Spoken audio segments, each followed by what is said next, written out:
Это лучший шашлык, что со мной случался. Днепровская скумбрия. Нарезаем вот так вот по пару миллиметров. Рыбная приправа. Соленая соль.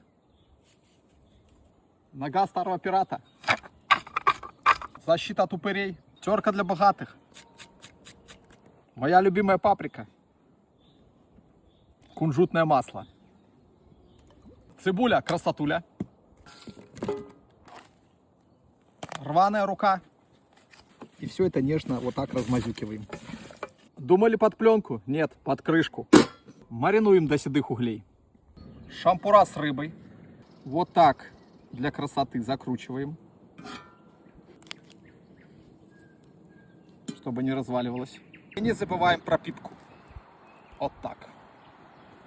И на очень седых углях.